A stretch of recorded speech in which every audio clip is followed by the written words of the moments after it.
Welcome inside a live edition of the Scorers Table. Brian Haenchen, Courtney Delks, Sabol and Danny Riego here with you. We're previewing the 4A girls basketball regionals tonight. Big weekend ahead. First of all, though, it's what is it, National Women and Girls in Sports Day, right, Courtney? Absolutely, and I always tell all of my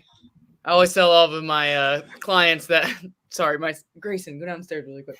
I always tell all my all the girls that I train that there's no better time to be, whether it's a girls basketball player or just a female coach, a female trainer, a female in any sport than it is right now. Like girls sports, there's like this whole shift that's happening. So thankful for all the women who have went ahead and have paved that path for everybody, and let's keep this thing going. To all the ladies out there listening, and to all the guys too that are helping to take girls sports and put it on the map. Good stuff. Let's see. We went about 90 minutes yesterday. We're going to try and keep this one to about an hour. Famous last words. But I'll start the conversation. We're just going to work our way from the north and head down south. Let's start with South Bend, Washington, 19-4, taking on Lake Central, 23-4. I did some crash course research just so I have some numbers to bring in to get us started with the conversation. South Bend, Washington, obviously it starts with their big three: Kira Reynolds, Raya Wilson, and Monique Mitchell. Reynolds, 17 points a game, 11 rebounds per game. And then the craziest number with Kira is 7 blocks per game. She had 16 in the sectional final. Then Raya Wilson, 15 points a game, 4 assists, 5 steals. Monique Mitchell, 13 points, 5 boards, 2 assists, 2 steals.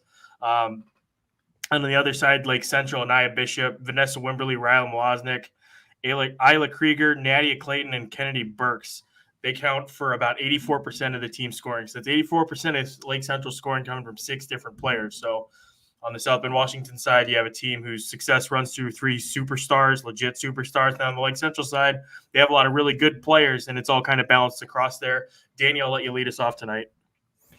Yeah, this one is a rematch of last year's Final Four. And if you guys remember back to the last calendar year, South Bend Washington had the on-paper champ. They were loaded. And they even had an injury with, with Amaya Reynolds. But Lake Central knocked them off. So I can tell you, because I've talked to people in green up there, they remember that. And it was one of those nights where they feel like everything went wrong, but they've waited 365 days to avenge that loss. And I'll just give you a couple of what to watches just to get the conversation going. But I think the pace and the handling of the ball for Lake Central's guards, I think, is going to be the key. Like in last year's upset of South Bend Washington, Vanessa Wimberly for Lake Central, she controlled the pace. And she handled the ball against the pressure of Spider Jones and Raya Wilson. Spider has since moved on to Purdue. Raya is still there.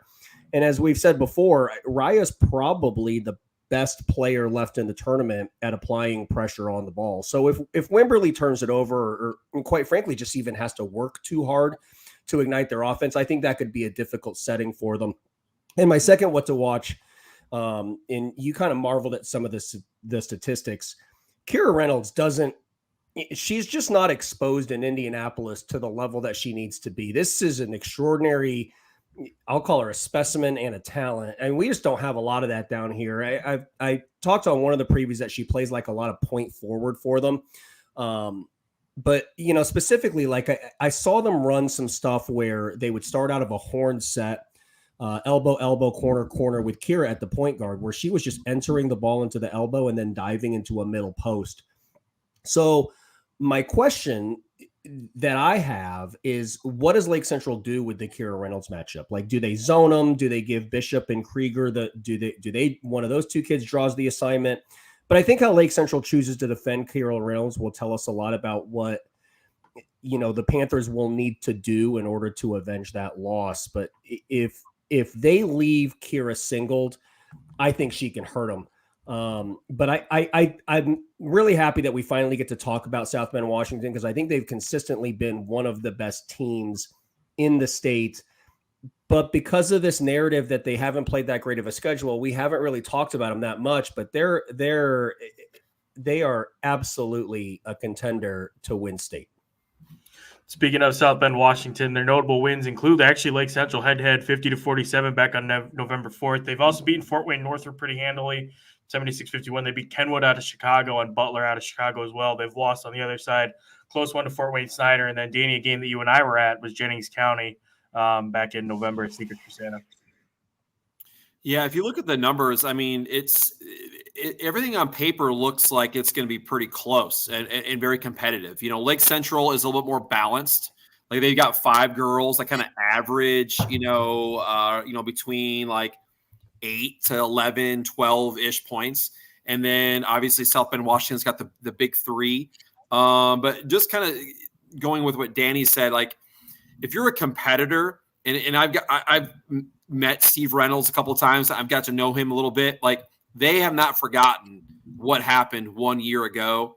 And I think the key for South Bend Washington is going to be, yes, like you want that shot at redemption, but you also have to have high emotional intelligence and not let the moment be too big or thinking too much about, okay, well, this is our chance to like avenge last year's loss. It's really more about your habits, what you're going to do, executing your game plan. And, I like South Bend Washington in this matchup. I think a lot of times when all things are equal, like if you got same like Sagarin scores or similar, shooting percentages, that stuff, a lot of times you just got to look at the players. And Kira Reynolds is a nightmare. I think when people look at her, they're like, oh, she must play inside. But like Danny alluded to, she plays on the perimeter and handles the ball for them. And it's like she's just a matchup nightmare. So I like South Bend Washington in this matchup. Courtney, you've been in this situation before, like kind of that revenge game situation. How as a player and just in your experience, how did you guys handle that? How's the best to handle that? As a player, South Bend Washington's whole entire offseason, their in-season, their practice, every time they're running conditioning, they're thinking about Lake Central. They're thinking like that's been their motivation for 365 days. And now here they come. They get a matchup with them in the regional. It's a 1-game matchup. Like South Bend Washington can't wait for Saturday. And as a player, like Josh said, you have to keep your emotions in check. You can't spend too much energy. Focus on that matchup. You just have to know, man, this last 365 days were fueled. Our offseason was so awesome. You have to go in with the confidence of the work that you've put in to prepare for Saturday. And I think all across all these games we're going to talk about today, like there are amazing matchups all across the state. It could go either way, but I'm taking South Bend Washington. We'll save all the official predictions too, just in case Josh or Danny or Courtney want to flip up their switches. We're going to do a special show after this, and that will go up Friday with my predictions that we'll all be together. But yeah, Danny, go ahead. No, I think, sometimes in these games too, Kira and Wimberly are going to need some help. And there's a couple 24s on Lake Central that were in that game last year and played big parts. One of them is Riley Malosnik right there, number 4. You can see her right there. But Malosnik is a shot maker for Lake Central, and if she can get free and get them in the air, she's going to put them on the net. She's a really good shooter. And then another player from South Bend, Washington, and Josh actually brought her up on the very first episode we ever did, was Monique Mitchell. And I think Monique Mitchell is a kid who, when Kira came back from the injury, maybe lost a little bit of the sound, but she is a huge part of this team. And she's got multiple Division I offers. She's a college basketball player. Lake Central doesn't have anybody that plays like that. So I think Monique Mitchell could be a key too. If Lake Central decides to load up on Kira and make things very difficult, I think maybe look to those 2 kids to be impact players. I remember too, after that Sneakers for Santa game, we lost to Jennings County. That came down to the wire, talking to Steve and just how the kids were learning, and some of those young kids are coming along, kind of learning their spot and their place and things. Kira Lowe, I think, if memory serves, was one of the names that he mentioned, and I was looking at stats she's a kid who popped out. She's averaging 2 assists, 2 steals per game. So kids like that too, they don't flash out at you stats wise. Washington has some of those kids who can make a difference in the box score. And then same thing with Lake Central. Like it's just so much balance with them, and it'll be interesting, because it feels like they're kind of coming in playing with house money. And I suppose that is the way for Washington too.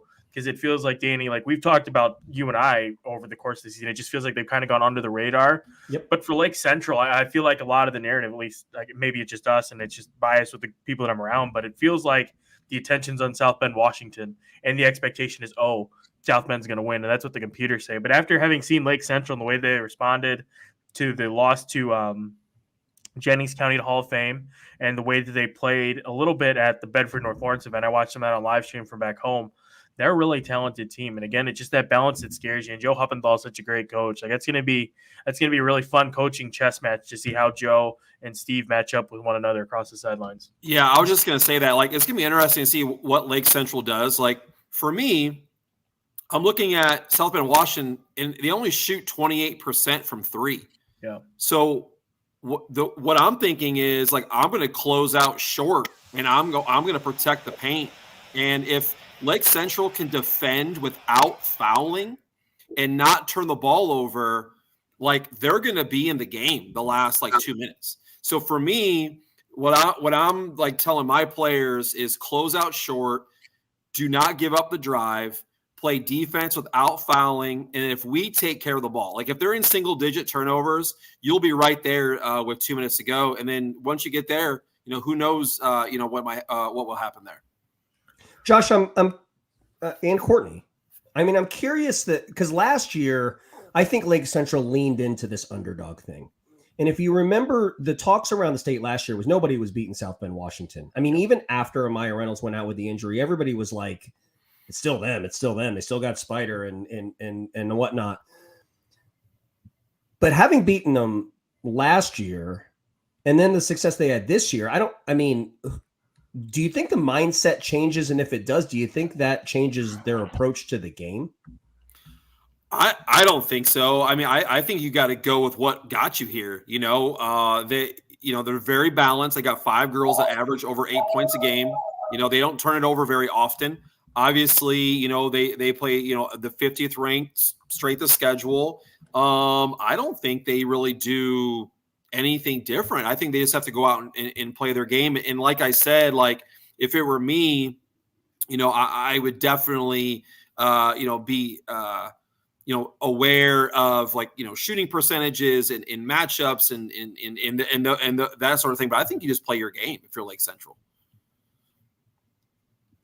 Yeah, I agree. I think coming into the game, I mean, Lake Central is going to be confident. They're not going to be scared at all. They've already, they beat them last year. They had the 3-point loss to them. They know they can hang.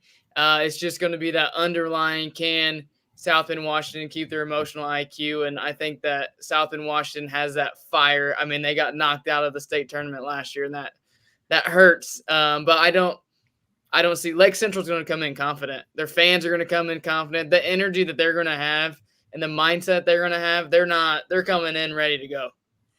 The thing too with Lake Central, and I think back to the conversation that I had with a couple of their girls after the Hall of Fame Classic, is that they also have like kind of a built-in chip on their shoulder where they talk about coming from the region and, they don't get as much attention down here. So they have to come down and travel down here. And that's something too that Huppenthal did with the schedule, was he built it to prepare them for this time of year because he understands that sectional shouldn't be much of a stress. They aren't exposed to as many good teams up there, or at least the same type of teams that they're going to see this time of year. So that's why they went out and they played Bedford at the Limestone Classic, and they were going to play Noblesville. They played Lawrence Central. Then they swing down a couple weeks later to play at the Hall of Fame, where they got Jennings County, and obviously that didn't go their way, and that was because they traveled like 500 miles or something crazy like that around the holidays, so they were pretty drained. But then they bounced back really nicely against a quality Indian Creek team that's still playing. So I think for Lake Central, and to answer Danny's question, I think it's kind of built into their mentality, just kind of that underdog chip on their shoulder type of thing. And I think it serves them well in these situations, especially when you pair it with the talent that they have, and then also just not only experience, but just having been battle tested so recently this season. I think that counts for a lot. Yeah, I agree. Because like you said, Hank, Lake Central's strength of schedule is much more difficult than South Bend, Washington. So that might play to their advantage in this game. That was something too that I remember last year when I saw him for the first time. So I went up to see Lily Barnes, who we'll talk about here in a second, in Valpo. I saw against Lake Central, and that was something too when I dug into him. It's like, wow, this team really isn't afraid to play anybody, and it's not like these are easy trips that they're making. So you tip your cap to them; they're getting them ready. But yeah, it's going to be a heck of a matchup there.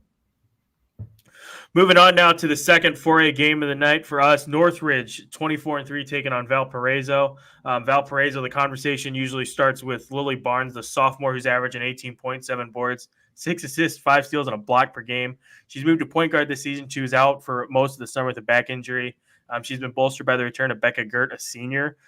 Had a knee injury last year, but she's averaging 15 a game and 6 boards. Then you also have a Candace Clark who's averaging 9 points. She's only a sophomore.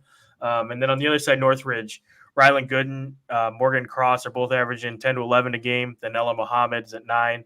And they're shooting about 47% as a team. And they're averaging 6 threes over their past 7 games, Northridge is. So they're a really good team from the perimeter.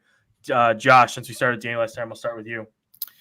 Yeah, I mean, some of the things I'm looking at is Northridge is really good. I mean, if you look at some of their numbers, they shoot 35% from 3. They've got 7 players that average between 5 and 11 points per game, so they're very, very balanced. They play a very good strength of schedule. They are a very, very strong basketball team. And then I look at Valpo, and like you said, they've got some really nice pieces with Barnes and Gert, but a couple of things that I guess that are red flags for me is that they're 0-5 against top 25 teams. They only shoot 25% from 3, and they turn it over almost 17 times a game. And I feel like that's a huge advantage for Northridge going into this game. Go ahead, Danny? Court. Oh, Courtney, yeah. Yeah, so when I look at both of these teams, Lake Central is very good, like Josh just said. But Valpo, I think that their strength of schedule and who they've played. I mean, taking Lawrence North, a 2-point loss. I saw earlier on in the year they Columbia City. I just think the teams that they've played against, their strength of schedule has been really tough. And so Noblesville, they played them over the holidays in the tournament. So I think that they're going to be prepared and ready. Again, who they're playing, they're really good as well. So my thoughts on Northridge, Josh very simply just put, like, they're really good. And I think the catalyst to everything is their point guard, Rylan Goodwin. This weekend, I think you're going to hear names like Jordan Poole a lot. You're going to hear names like Reagan Wilson a lot. You've already heard the name Raya Wilson. But Goodwin belongs on this list. Like, she's the catalyst for a really good team, and through the sectional run, and more specifically, even the championship game against Penn, it was Goodwin who was making these plays. So they do have a really good point guard in the backcourt. Gabby Gates is actually going to be she's going to Huntington, so that's Kendra Sheets, I think, and she's an agile post presence that can present problems, but. What the film showed me is that Northridge is a really good defensive basketball team. Like, it seemed like they were executing scout against Penn, so I would expect that against Valpo as well. I think the kid's name is Miller. I think they put Miller on Penn's gunner, who was Jessa Troy, and she was really effective. Now, when you have, and where I'm going with this is, they took one player away. They took Jessa Troy away from Penn, and going into this game, obviously with Lily Barnes, you might see something that's very similar. And I think it sounds like that's a very difficult thing to do. But when you have to guard without any other responsibility other than that, just singularly taking Jessa Troy or Lily Barnes away, you put a lot on the other kids having to guard the rest without help. And like Cross and Muhammad on Walsh at Penn, Goodwin on Eccles, Gates on McCullough, like, their team defense was really, really good. So I expect them to give Lily Barnes and Valpo. I expect them to have to really make them work for all of their production and all of their opportunities. With Valparaiso, you talked about strength of schedule. They've beaten Twin Lakes, they've beaten Chesterton, and then they beat Crown Point in the sectional final. And then they have some really good losses. Columbia City, Noblesville. That Noblesville game, I was at that one. It was closer than the final score indicated. Like, Valparaiso gave them a good run in the third quarter. It took them a little time to find their legs because it was a 11 or 10 a.m. Eastern game, which is obviously an hour earlier for the Central Time Zone folks. The best time zone, as I like to think about it. They lost to Lawrence North in the final seconds, and then that loss to Lake Central late in the season. So I mean, it's, that they're battle tested team, but then like you guys said, I mean, Northridge is really stinking good too. They're ranked really high in RPI. They were within 6 of Snider earlier this season. They've lost to Warsaw and Homestead as well, but they also have wins over Carroll Flora, which is no pushover. Josh, you were talking with Courtney and I about the win that they had over Warsaw in the sectional. And then they've also beaten Norwell, who we talked about yesterday as just being a really, really good 3A team who's also pushed the likes of Lawrence North down to the wire. So it's going to be a really fun, really interesting game up there on the north side. It is. Just a closing thought on that one too. I did want to talk a little bit about Lily Barnes, she's such a big part of what Valpo does. But I've talked in the past on past episodes about how calm and stoic she looks when she plays, and she appears so difficult to like speed up. But what I noticed in the sectional championship game against Crown Point is Coach Candy Wilson was like moving her around, and she even moved herself around.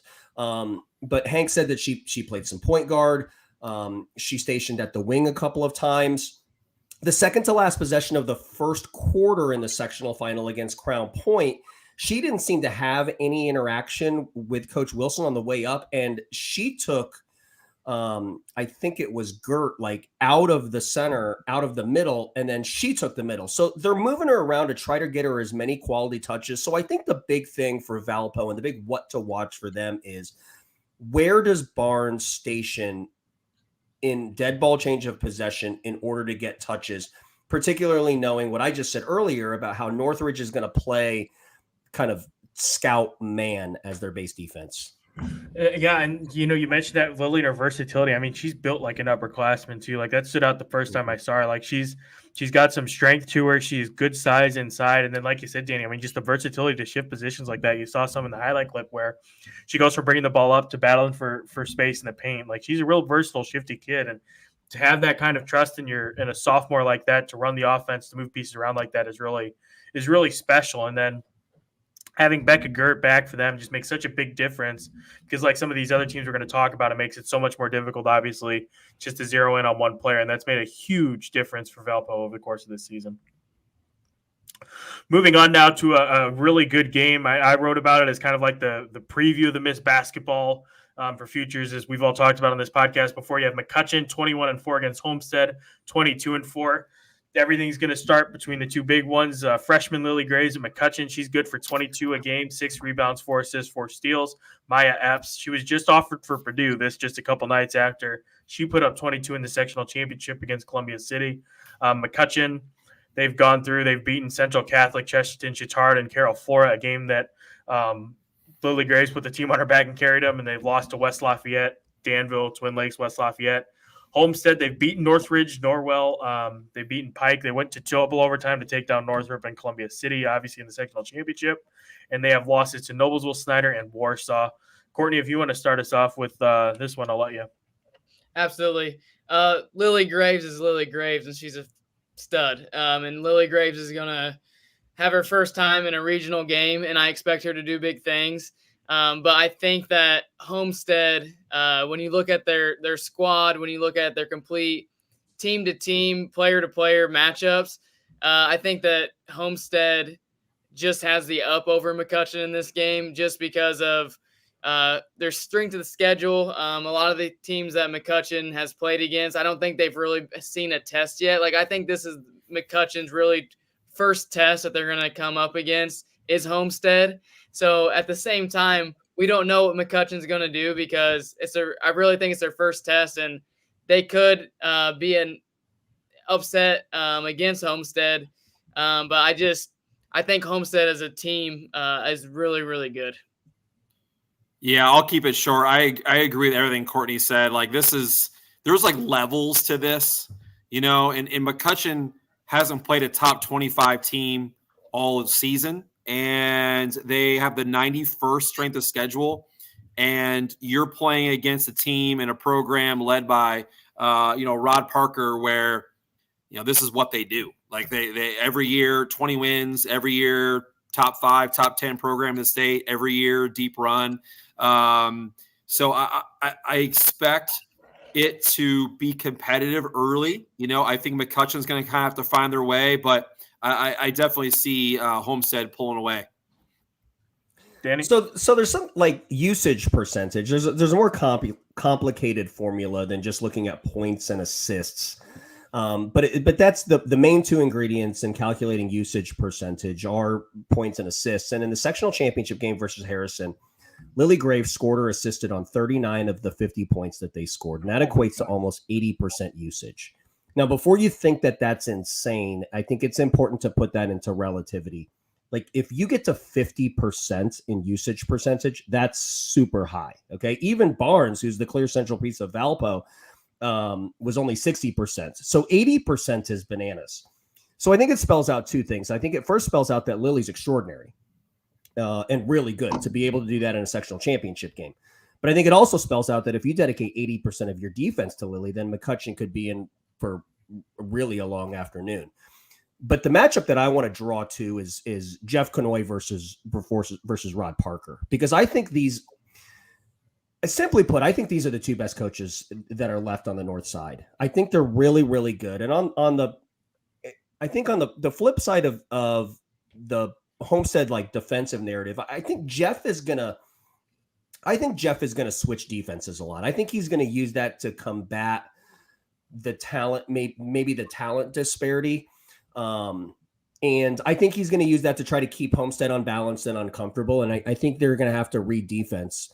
And Parker will stay with him on that. I mean, I think he'll be fine. It's a tough thing to do, but it's also going to put a lot on Royce. It's going to put a lot on Epps. It's going to put a lot on Parker, but to have Lily and to have Jeff, I give them more than a puncher's chance in this game. I really do, because it's not new. I mean, if you feel like you have the best player on the floor and you feel like you can keep Parker off balance a little bit, I think that could be one of those kind of equalizing factors. And then my final point, like Ankenbrook and Helsum, and I don't think we can talk about Homestead without talking about those two kids, because they're really assassins from the 3-point line. And there's Graves, but I think a huge story, we talked about it with HSE playing Zionsville, but a huge story is going to be how McCutcheon decides to play the high ball screen that Maya Epps is going to get with Homestead. There are 4 consecutive possessions in the fourth quarter of the sectional championship game. Maya Epps got 4 high ball screens and got 4 switches and got 7 points out of them. So, look, Snider had problems with it too when they decided they were going to tag Ankenbrook and Helsum and Mollering and kind of stay home. So I think one of the things to watch in this game is going to be how McCutcheon chooses to play the Maya Epps ball screen. And what we know in just the last 6 days is that if you switch it, Epps is going to own you. Because she did against Columbia City and sent them to 1-2 Cancun. With McCutcheon too, it's interesting because there have been teams, and Lily's had off nights. Like around the time when I talked to her, she's kind of into like a kind of a funk that she snapped out of there against Carol Flora. But I mean, they're finding production from other kids. Like Chloe Finney's putting up 9 points a game. Braylon Williams, a sophomore, is 7 points a game. And circling to my main point here, they're just such a young team, and it feels like for McCutcheon, the window's just opening. Like the door's just opening for this group. Like they've gotten the taste now of or gotten to see a little bit of what Lily brings to the table, and now is the time when you're going to see him, regardless of what happens Saturday, kind of beef up that schedule, I would think, to get them more battle tested and ready to go, because they're going to be more equipped and more prepared for that type of spotlight. And I think this is just going to be the beginning of something special. I'll withhold a prediction to keep some intrigue going there, but that'll be an interesting game. Yep. Moving on now to Noblesville versus Fort Wayne Snider. Second time in 3 years they met in the regional. Second time they met this season. Noblesville is led by Reagan Wilson, 16 points a game, 3 assists, 3 steals. Over her last 5 games, she's averaging around 15 to 18 points a game. So she's been on a tear of late. Meredith Tipner is averaging also 16 a game and 10 rebounds. Then you have Ava Shoemaker, who did not play the first time against Snider, 13 points a game. Then rounding out their Noble starters, Caroline Quigley, Cece Quigley's at 10 points a game. On the other side, you have Fort Wayne Snider and Jordan Poole, another Miss Basketball candidate, 17 points a game. Kira Sims, 14 points a game. Janaea Donahue, 9 points a game. And then Tia Finizzi, 7 points a game. Those are 4 seniors right there. So a really experienced Snider group. And Danny, I'm going to toss it back to you to start. I think the big what to watch here is going to be Snider's defensive matchups. They're going to be so interesting. And everybody, and Hank, if you wrote it, you're not wrong, but everyone's going to want to make this Reagan Wilson versus Jordan Poole, and rightfully so. I mean, it's two Miss Basketball candidates, two kids that have been compared and contrasted each of the last 2-3 years. They're both going to wear Indiana All-Star jerseys. I mean, one of them could be in the one for that game too. But the appeal of that, I think those two kids make this matchup very alluring, but I also think it's a little bit inaccurate because the real question is going to be, where's Nene Donahue? Donahue was the one that guarded Reagan Wilson in the first matchup. And this was the game where Reagan had, I think it was like 22 of Noblesville's first 27 points. She finished with 30. Donahue also guarded Epps. She checked Lexi Cassader in the Northridge game. So, do we see a change because Reagan had that little 30-piece nugget against her, or do they stay with Donahue on Wilson, or does Donahue move to Tipner because Tipner had kind of that blowout on the Friday night semifinal? I think that's going to be interesting because if judging back from the holiday tournament where Noblesville beat Snider, Reagan and Tipner were both very effective. So I'm very curious to see what Reggie Tharp does with the matchup of Nene Donahue. Joshua? Yeah, this is the game that I'm most excited for. I mean, this could be a semi-state final game. This is the best game on the card. And if you look at all the numbers and you crunch all the numbers, it's a coin flip game. I mean, I think if you look at Noblesville, they're number 5 in Sagarin, 1 strength of schedule. They've won 10 out of their last 11 games. So they're playing very, very well. And then you look at Snider, they're ranked 3rd in Sagarin. They've got number 15 strength of schedule. I guess the trade-off is that Noblesville's 7-6 against top 25 teams. Fort Wayne Snider's 1-2. But first common foes, Snider's 5-0 and Noblesville's 3-2. So, I mean, it really is a coin flip game. I will say, I do think Fort Wayne Snider has a little bit of an advantage from a scouting perspective because when they played back in December, Fort Wayne Snider loses by 6. Now you can watch that game as the team that came out on the short end and then see how they've progressed. And then now you kind of go in with a little bit of advantage because this is what we have to improve. This is what we got to change. This is what we got to, tweak this or change this matchup. Or maybe, when Noblesville calls timeout, we're going to go to this defense. So it kind of gives you an advantage because what you need to correct or fix. But I mean, I expect this to go down to the wire. It's got everything. It's got big time players. It's got big time coaches. All the data says that it's very, very, very close. Meredith Tipner told Danny Riego that the Scores Table podcast is not allowed to pick Noblesville. So I don't know what to do. Well, good, Josh, because you don't have to do that because, again, we're making the picks in the second. I know. That's what I mean. Hey, listen, I'm coachable. I learned from the first segment. I learned from the first segment. I haven't made a pick since then. I'm very coachable. Courtney was ready to jump through the screen and sock you in the throat if you would have kept going there. Courtney, go ahead. My seat. I was ready for it. Good looking out. I agree with Josh in that this game is gonna be a possession by possession game. It's gonna be a great game to be at, a great game to watch. I'm really excited to be at that game watching it. And the thing in these big games, what it comes down to is, can you stay out of foul trouble? Your studs. Can you knock down your free throws? And I'm looking here. Snider is a 69% free throw shooting team. Noblesville's a 67% free throw shooting team. I know everybody has talked about Noblesville's free throw shooting. And can you rebound and not turn the ball over? All the fundamentals, the team that is the most fundamental on Saturday will win this basketball game because it is going to be a great matchup. It's great coaches. Donna and Reggie really know how to coach, make adjustments in the game. So I'm really excited to see how the fundamentals play out on Saturday. That'll be a great game. And for Fort Wayne Snider, this is something we'll touch on in the bonus pod, but this is kind of like the last hill for them to climb. It's been the Sectional A champ the past 2 years. It's gotten them in the state tournament. It was Noblesville on their state run And then last year was Fishers in a game where Snider almost came back and won. Like it was the very final seconds. I remember walking into that sectional or the regional champion or the God bless America semi-state championship game that night with a group of Fishers parents asking them, what the heck happened against Snider? And it was almost a complete collapse on one side and just an unbelievable finish by Fort Wayne Snider, but just couldn't quite get there. So curious to see how that weighs in on the mental side. But again, that's something we can discuss a little bit on the bonus pod.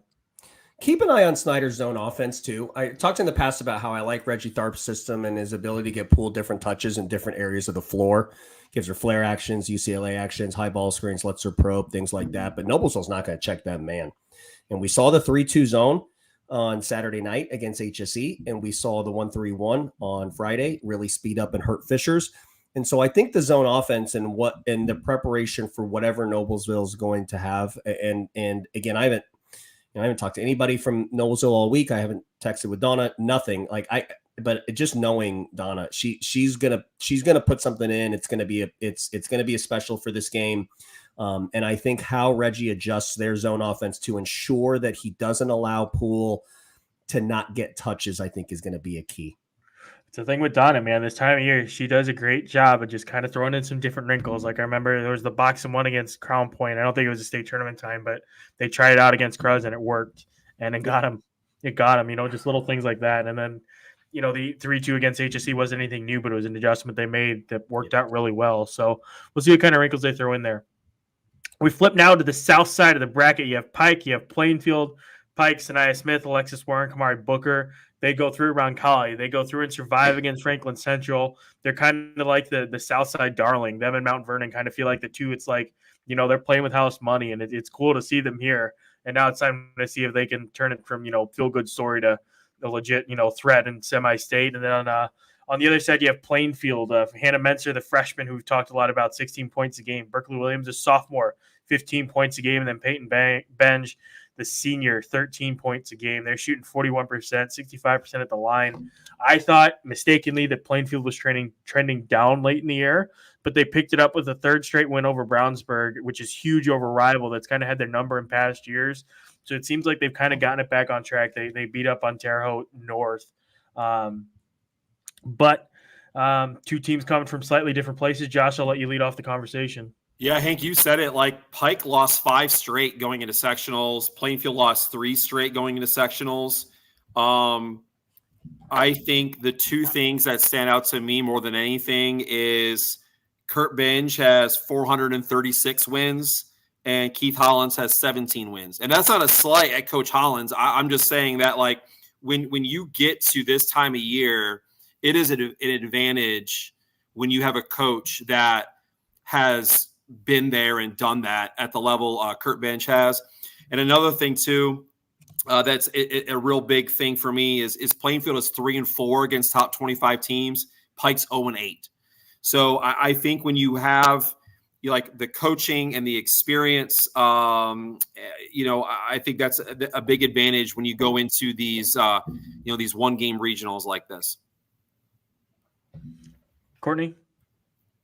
I definitely think that everybody is leaning towards Plainfield. So Pike is going to have a lot of locker room material.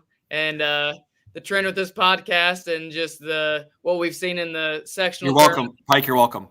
In the sectional tournament, those teams, like they're getting motivated by being the underdog. So it's one of those games, like I said earlier when we started the podcast, I'll say it again, like this weekend, anything can happen. And this is one of those games where when I've studied it and I've studied each team and I've watched a little film, like it could really go either way.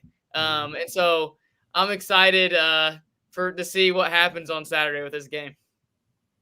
Yeah, we started talking about other games, and we've got names like Maya Epps, Lily Graves, Kira Reynolds, Jordan Poole, Reagan Wilson, and so now we get to Pike, Kamari Booker, Alexis Warren, Sanaya Smith, and all due respect to those kids, but that's exactly where Pike wants to be. I mean, they don't care, and they don't care that they're not Kira Reynolds and Reagan Wilson and Jordan Poole. They don't care, and so they are fully leaned in and adopting this underdog moniker.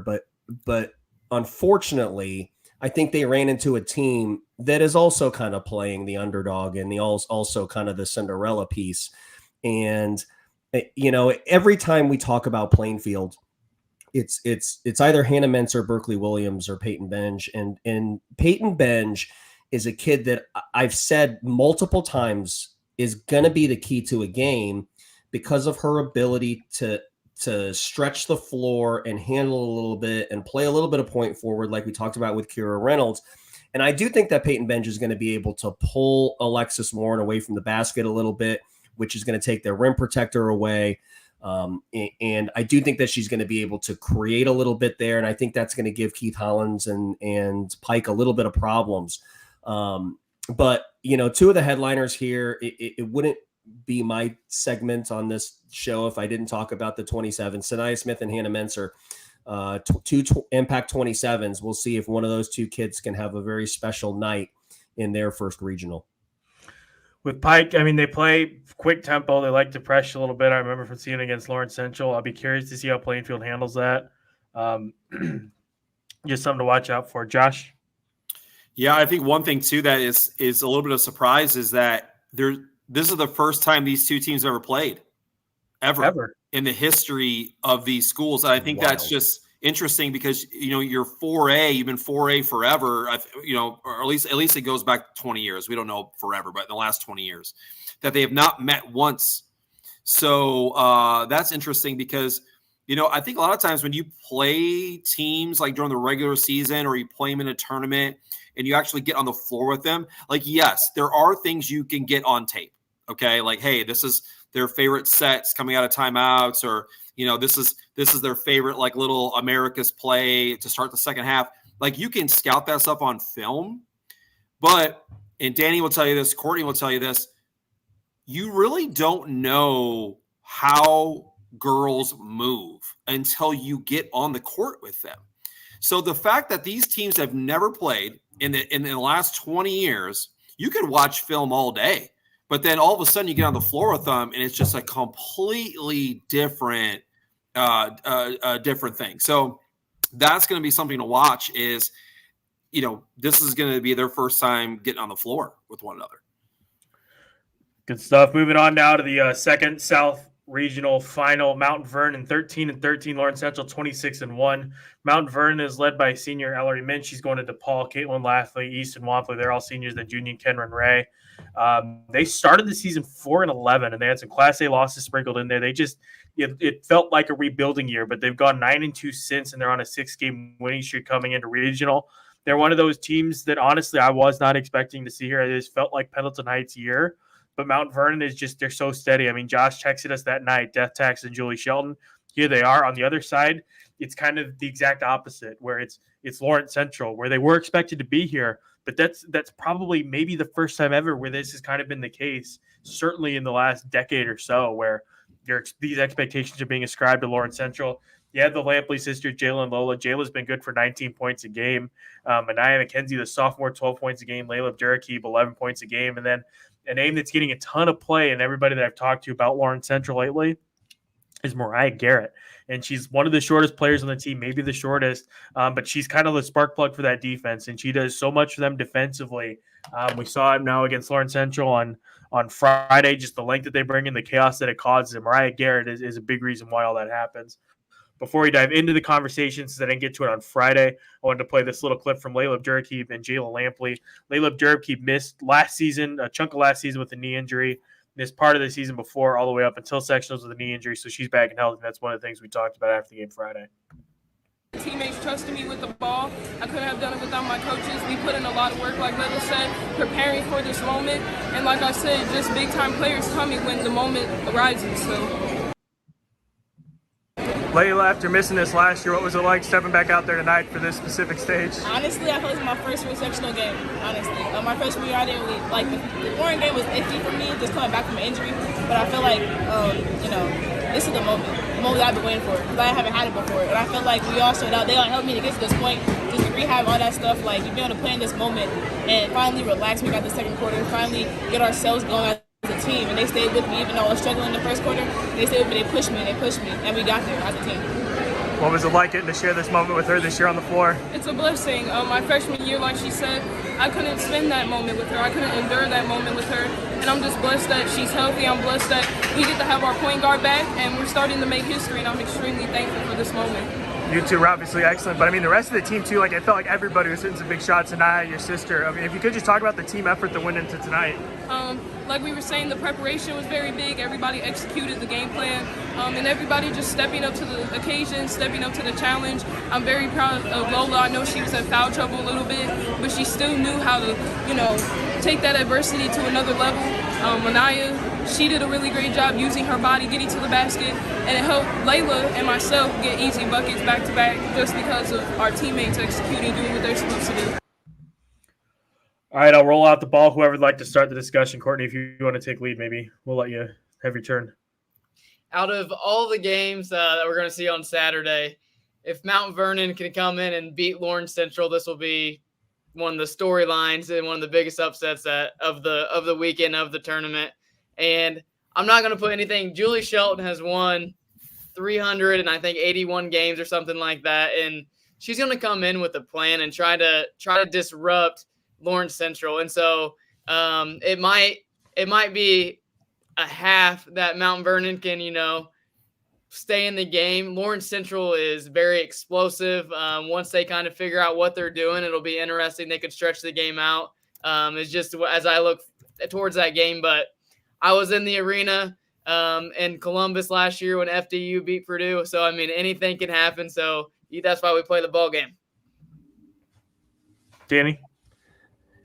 I would go as far as to say that if Mount Vernon beats Lawrence Central, I don't think it would be the upset of the tournament. I think it would be the biggest upset since I could remember. I don't want to say history. I remember there was a big upset where Carmel beat the Ben Davis team with the Goss sisters, Dee Dee Williams, Alex Bentley. They beat that team. They were undefeated and they went on to win the state championship. But I truly believe that out of this field of 16 teams that are left in 4A, that I truly believe this. I think there's only one or two, maybe three teams that can beat Lawrence Central. And frankly, I think one of those teams that can beat Lawrence Central is Lawrence Central. So I think, having said that, I think the big what to watch for me here is how does LC handle that?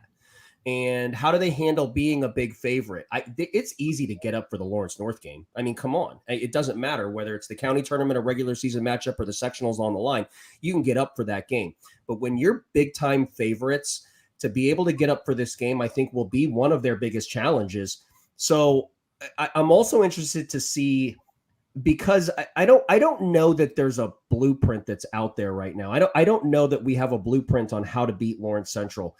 I'm not saying that Julie Shelton is going to hurt them with that matchup zone, but I do think that people are watching this game, not necessarily from an entertainment perspective, but also watching it to see how does LC react to the matchup zone for maybe teams that they might potentially see in semi-state. Now, as I was completely disrespectful to Mount Vernon and just moved LC on to semi-state, Mount Vernon can win the game. I mean, but it's gonna take a great game plan. They're gonna have to execute in that matchup zone. They're gonna have to take possessions out of the game. They're gonna have to win the majority of the 50-50 basketballs. They're gonna have proper spacing against their odd front traps. And I think somebody like Ellery's got to go crazy and solidify her spot on that Indiana All-Star team.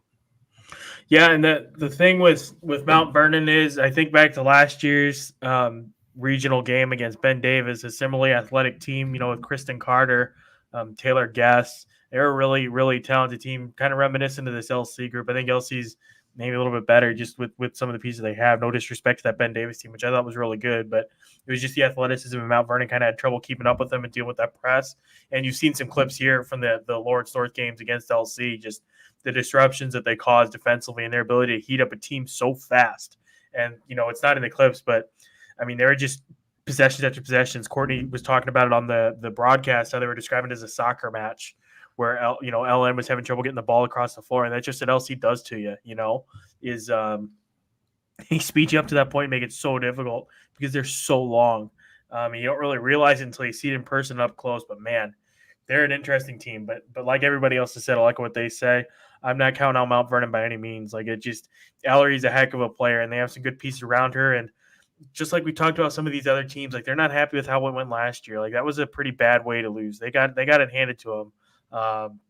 So we'll see how that factors in there. But they're a veteran group experience, and they've played on this stage before. They may not have won here recently, with how things went last year, but they've won here, or they've been here before, and I think that counts for a lot in these types of situations. Looking ahead. Go ahead, Josh. No, I was just going to say, if I'm ever in Fortville, Indiana, and I see Death Taxes Julius Shelton T-shirts, I'm going to be wanting some residual check in the mail. But I'm actually going to go on the other side. Like, what I'm curious to see is, how does LC handle the matchup? Because, it's one thing about going against it in practice or going against your JV or what have you, but nobody runs the matchup better than Julie Shelton. And if they can get the game in the 40s, like, that's a huge advantage. Slow it down, run your stuff, get the defense set. But LC, on the other hand, like, they want to make it a track meet. And, the best way to beat a zone is get out in transition. The best way to beat a zone is to, is to press all over the court. Okay. And making a layup line on the other end. And I think, and I've said this on other podcasts, I think one of the things that LC doesn't get enough credit for is, yes, they are very dynamic. They get to the rim. They can finish multiple ways, but they shoot 35% from three as a team as well. So if Mount Vernon is getting back and zoning up the rim in transition, or if they're doing it again in the matchup, like, LC's got enough shooters, they'll be able to shoot over the top. On paper, this game could get really, really ugly. But I do think that, like Courtney said, Julie will have a plan. And I'm just interested to see, because this is the biggest, probably contrast in styles that we're going to see in this round. I must note on this game too, from one of our previous podcasts, that the shot clock, not having a shot clock, plays in the favor of Mount Vernon in this game. Yes. If they can take care of the basketball. That'll be interesting to see as well. Let's move on now. We have a couple games left and about 8 minutes to do it. Just kidding. We'll go long tonight, but come on. Not going to shortchange these last two games. We're like Game of Thrones. Our episodes last like 90 minutes. I'm just as surprised as everybody else. We've gone so long. we had like the 20-minute mark. We're like 2 games in. I was like, oh golly, here we go again, huh? But no, this is. Which one do you guys want to start with? Do you want to start with Franklin Evansville North or Center Grove Bedford North Lawrence? I mean, they're both just amazing games. Let's go in order that we have been. So let's go CG, B&L. All right, let's go. The game that I'm surprised isn't being played in prime time at Bedford North Lawrence. It said the first slot at 1 p.m. You have Center Grove 25-1, Bedford North Lawrence 20-4, a rematch of last year's semi-state semifinal. I'll start with Bedford North Lawrence and Miss Basketball Canada Chloe Spreen, 21 points in Game 7, rebounds, 3 assists, a steal. She's going to Alabama. Madison Bailey's coming off a career night against Jennings County in that sectional final. She's at 12 points a game, 4 assists and 3 steals. Then you have the freshman Miley Sherrill. Miley Sherrill is coming in 9 points a game, 5 rebounds. Center Grove, they're so balanced. We talked about it a lot this year, but Audrey Anae, 14 points a game. Rachel Wirtz, 13-7. Ava Grant, 12 and 3 assists. Lily Bischoff, 11 points a game. Aubrey Booker, 8 points a game. And then there's a striking similarity between these teams before I throw it to you, Danny. Center Grove, 9 turnovers a game. Bedford North Lawrence, 8.8. Center Grove, 10 steals per game. Bedford North Lawrence, 9. Center Grove, 18 assists per game. B&L, 13. Center Grove is shooting 51% from the field. B&L's at 42%. So a little bit of separation there, but then you look at them at the free throw line. Center Grove, 70%. B&L is at a nice 69%. Nearly identical teams statistically. Like, there's a little bit of separation there in the three-point shooting, a little bit, I guess, in the field goal. But, man, differently constructed teams, but just so efficient, and they seldom beat themselves. And it's honestly incredible. Danny? This one can go either way. I'm going to give you my what to watch, and then I want to stop, and I want to ask Josh, Courtney, and you, Hank, what the answer to this question is, okay? But B&L runs a very well-publicized defensive scheme that they individualize by game, and sometimes they even individualize them kind of within the game. But the biggest what to watch in this game is who does Madison Bailey guard. Because in every postseason game they've played, the 7 postseason games last year, the 3 postseason games that they played this year, the Bailey matchup has tilted the game in favor of Bedford North Lawrence. So who Madison Bailey guards, I think, is going to tell us a lot toward who Jeff Allen and Chase Spreen believe is the player that they have to limit. And anyone knows me that or has listened to this podcast knows that I have an opinion. I have no clue who I would put if I had Bedford North Lawrence roster, who I would put them on. And I think that's a credit to the balance that we've talked about with Center Grove and their versatility and how they can beat you in so many ways. So that's the setup. If you're matching them up, who does Madison Bailey guard? Josh, we'll start with you. Yeah, I'm going to put her on Audrey and Nay, just because Audrey is statistically their volume shooter and leading scorer.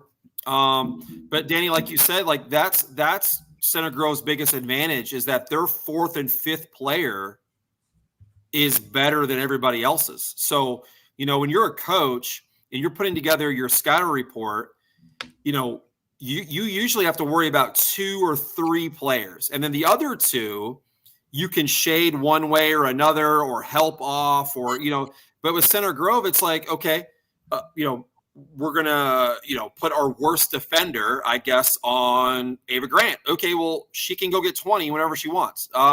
Okay, let's put our worst offender on Booker. Okay, but then Booker can go for 16 points like she has in the tournament so far. So I would, to answer your question, I would say Audrey and Nay. I think she's their go-to player. I think that's who they go to with a lot of their sets. They like to run a lot of flares, a lot of pin downs for her. And I think that's probably where they'll start. But like you said, or like we were saying, even on previous podcasts, like they're so well balanced that if you try to stop one, they're going to have somebody else step up. Courtney, who does she match?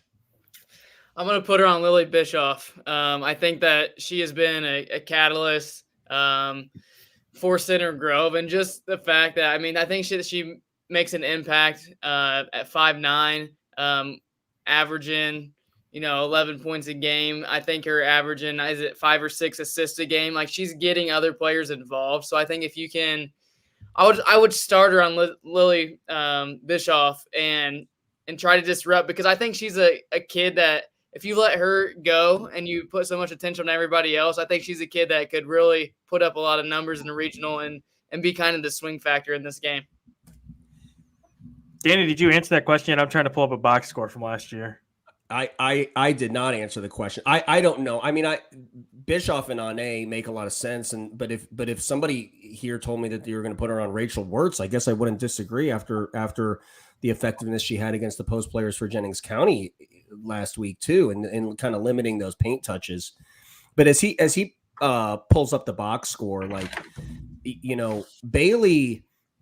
Bailey is go whoever she's on, I think is going to affect the game. I think it just depends on who Bedford really kind of wants to take away. Hank, what are you thinking? What about Ava Grant? Yeah. You're not wrong. She's been the one and that's been kind of coming along. Like Audrey and A is just so good from 3. So maybe you let Chloe hang out there a little bit or do something like that to maybe mess with her a little bit. But then I guess you're taking away from Rachel Wirtz inside, who I'll talk about in the bonus pod. But I think Rachel's kind of the key to this whole thing. But Ava Grant is like the one, and maybe it's just the times that I've seen it just been good luck or something. Probably not that. She's just really good. But it seems like Ava has a big game, like against Lawrence North, Franklin Central, and HSE, obviously another one too. And she just makes so many things happen for them. But then again, too, you can make a case for Aubrey Booker just because she gets that entire offense going, her passing ability, the connection that she has too with Rachel Wirtz. But I think it probably comes down to those two for me, either Aubrey Booker or Ava Grant. Well, I think Booker's going to get the Chloe matchup. So I think she's going to be a big part of this game. I think it'll be on the other side of the floor. I think a big question going into this one is going to be, can Spreen score enough? So like I said, I would assume that Booker gets the Chloe match. And if that prognostication is accurate, who does Center Grove choose to leave for Booker's help? Is it going to be Nykirk? Is it going to be Cheryl? Is it going to be Trinity? Is it going to be all of them? Is it going to be it's not going to be none of them. But they can't, like, Chloe's going to go out and try to get hers, but the success through the body of work through this season has shown that Bedford North Lawrence won't be successful unless they get a secondary and tertiary scoring threats. And so I think you look at the 17 first half points that Madison Bailey scored last week. I think something like that is going to have to happen again. So it'll be interesting to see if Booker's going to try to check Chloe without help, but Chloe's really good at getting to her spots. Booker's extraordinary, but she's probably going to need some help. I would assume that they'll probably leave Nykirk. She's going to have to make a couple shots. I mean, they're going to have to get 8 points from somebody. They're going to have to, because you look and see what Center Grove did against Maya McAlusky. Exactly right. That's the game that I go back to in my head when I analyze this matchup. And it's weird. It feels like Center Grove or B&L's maybe favored. I don't know what the computers say, but it just seems like in talking to people. But I think it's just like I think it's maybe a misconception, if that's the right word, for Center Grove. Like, I think this Center Grove team is different. And talking to Kevin Stuckmeyer, their coach, I don't think he's messing with me. I think they're doing the same things. It's just they're so much more efficient at it this year. I think I mentioned in the last pod, they're scoring 10 more points per game. They're shooting the ball like 9 or 10 percentage points better. Like, everything looks smoother. I'm watching them, like, with my eyes. It looks so much smoother and so much better. And part of that is just because of the way players have developed. Like, Audrey Ney has always been that player, and she should really be in the all-star conversation, in my opinion, probably on the team just for what she brings. But Rachel Wirtz has really come on really strong. Ava Grant, we've talked about a lot. Lily Bischoff's really come into her own, and just seems like all the pieces are coming together, and it's making what Kevin does. It makes it look so much better, and it runs so smoothly. So the Center Grove team is going to be really good. But then on the other side, I mean, if Madison Bay, like we talked about, can do what she did last week, that makes Bedford North Lawrence so much more dangerous alongside Chloe with just the things that she's been doing this year. This matchup is going to be unbelievable. It's my pick. I wrote as much, but this is my pick for the best game of the weekend, honestly. And I don't know if it's even particularly close. And I think there's some other really good games. It's just this one is so good that it's elevated above the rest. And by the way, this will be the game that I'm at. So follow along, I guess, accordingly for updates. We have one more game to get to. Whoa. All right. You want to 30-second timeout? We got another my podcast gosh. to talk about this. Like, Courtney hasn't said anything. I haven't said anything. Outlet pass, fast break by I Hank. didn't realize Sorry, this was Danny. the Haenchen or Riego show. Sorry, Danny started talking, and I just kind of blacked out. I stopped paying attention. I just assumed you guys talked. I didn't realize Danny was talking the whole time. All right. Courtney, would you have anything that you like to add? Oh, I did talk. I said Lily Bischoff was the matchup, but yeah, but I think so. Like, I think that who Madison Bailey guards in this game is an in-game decision. Like, somebody on Center Grove is going to be on. If you're B&L, you hope that they're big 4 and 5, that they're all not on. And so you have to make the adjustment in game, like who's feeling it.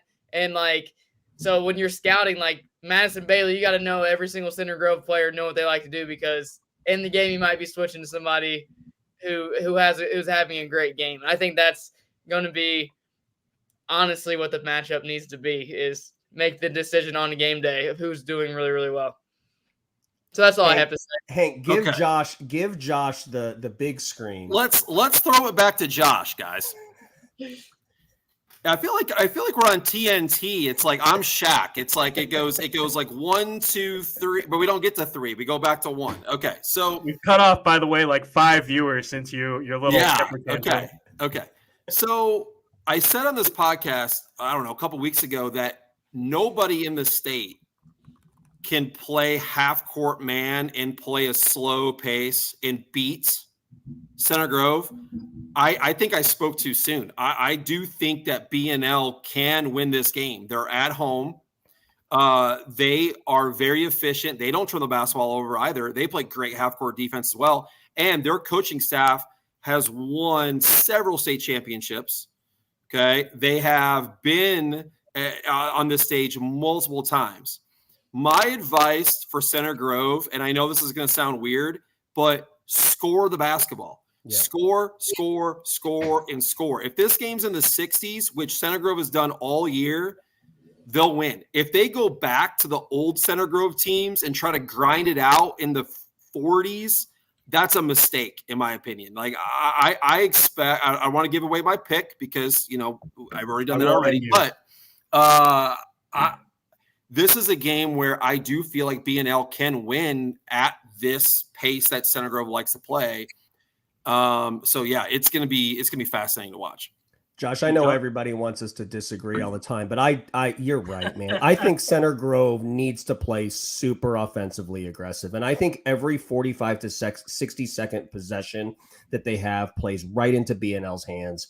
So yeah, I'm trying to put possessions into this game. Mm-hmm. I'm launching early in the well, there's no shot clock, but early in the shot clock.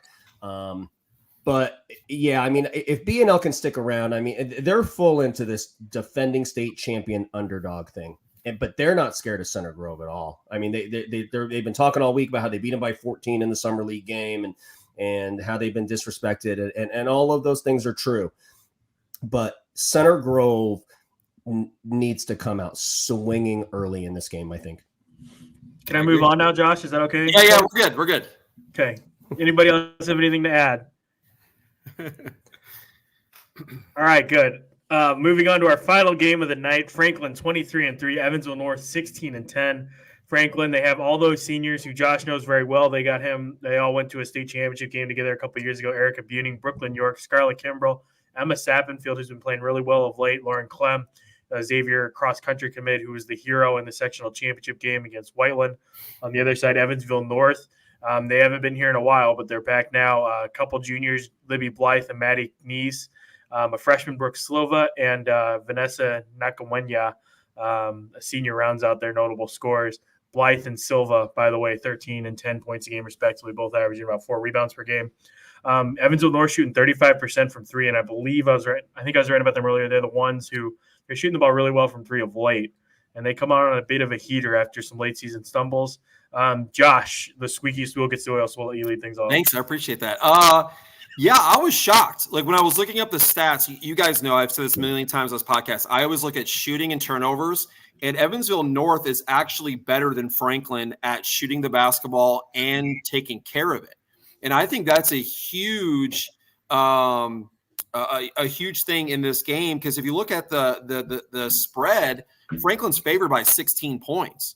So I do think that the fact that Evansville North shoots it very well, and the fact that they don't turn it over, like this could be a very close, competitive, down to the wire game. But I will say I know this team very well. I know these kids very well.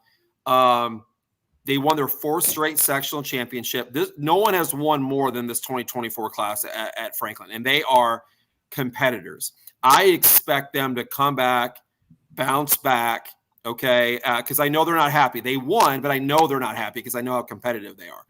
And if they get back to doing what they do best, playing through Erica Buning, playing through Brooklyn York, playing inside out, getting Clem shots, getting Sappenfield shots, getting Kimbrell shots, I expect Franklin to win this game. I think we're going to see them play much, much better. But Evansville North is a great story. I don't think anyone expected them to come out of this sectional, and they're playing with house money. We kind of said this earlier about some other teams. Evansville North lost 7 straight games before this sectional, and now they're playing with house money. And like sometimes those teams are the most dangerous. Courtney? During the sectional shows, I talked about don't sleep on Mount Vernon and Julie Shelton. I'm going to say don't sleep on Tyler Choate and Evansville North for this regional matchup. We know what Franklin can do. We know that they're senior laden and that they're very heavy on that. And Evansville North, they have a junior, a freshman, a junior, and a senior. Like they're kind of all over the place. But nobody expected Evansville North, like Josh said, to be in this position. And Tyler and the kids in that locker room in that community are the only ones that believe that they can come in and win this game. And when you have, it just depends what their belief is in that locker room. Like this is one of those games if Franklin comes out and has a bad shooting night, Evansville North could pull away with it. But Franklin, like Josh said, is really, really good. And I think they're really coming on strong. And that group of seniors has something that they're on a mission to go prove something. Danny, bring us home. Let me ask you, Danny, as a coach, like if you know that you have a good shooting basketball team, like it's been proven, like over the last 4 years, you've got a really, really good shooting basketball team, but you haven't shot it great up to this point in the tournament. Like, what are some things that you're going to be doing in the game to kind of get back on track? I think I'm kind of leaning right into what Courtney's would answer, how she'd answer this question. I think it's a mindset thing. I think it's, I always go back to like the law of independent trials, right? Like if you're a 35% 3-point shooter, then you're a 35% 3-point shooter. If you miss 7 in a row, the water will find its level. Yeah, that water is going to find its level. So I think I would encourage my shooters to keep shooting. If you're shooting poorly from a coaching perspective, though, I always bring it back to, are you passing the ball well? What's your shot selection and mechanics? So I think I would ask those kids that are really struggling to really look at those 3 things. And if those 3 things check out, then maybe you're in trouble. But Courtney had brought out, like, if Franklin if they're having a bad shooting night. So you mean like every game that they played in sectional? So, like, I mean, this is Evansville North might be the beneficiary of just timing right now. Like, Blythe and Silva can provide them some scoring and some shooting to match Franklin's scoring and shooting. And Nice is averaging over 7 rebounds. But I couldn't keep my eyes off of Nanquenya, like their little point guard, their little senior point guard. Like, she's quick. She passes. She's averaging almost 5 assists a game. She creates. And I am like just salivating over watching Nanquenya and Clem, because I think this is going to be back and forth. These kids are both super fast. They're both the catalyst for what they do. I would go as far as to say, I think the winner of that matchup, and who can dictate tempo and who can get their 2 feet in the paint and who can throw strikes to their shooters, Blythe and Silva or Kimbrell, Sappenfield, and York on the other side, whoever can do that at a more proficient level, I think has the better chance to win this game. But Nanquenya, that kid's gangster, man. She's awesome. Good stuff. Good stuff. Well, unless Josh wants to interrupt with anything else. No, I'm good. All right, good. We still have another pod to record. So we're going to have extra thoughts in there. Just from the Indy Star side of things, I'm going to be down at BNL, like I said. Kyle Nedrup is going to bounce over to Greencastle, I think, for the Indian Creek Chittard game. And then Matthew Van Trine is going to post up. My predecessor is going to post up at Decatur Central for the 2 doubleheader over there. With highlights, updates, everything like that at IndyStar.com. I've still got a prediction story to come. Some features and stuff planned for semi-state week. We'll have, obviously, the wrap show, I think, probably on Sunday in the morning again. We'll do that. I think we like that. We'll have some guests on there. We have some other special shows planned, some surprises. Thanks to everybody who stayed with us. We got this in at 1 hour and 13, so about the same amount of time that it took us to preview 3 classes. We got through all 8 games, but lots of good information. Hope you all enjoyed it. We enjoyed bringing it to you. For Danny, Courtney, and Josh, my name is Brian Haenchen. This has been the Scorers Table.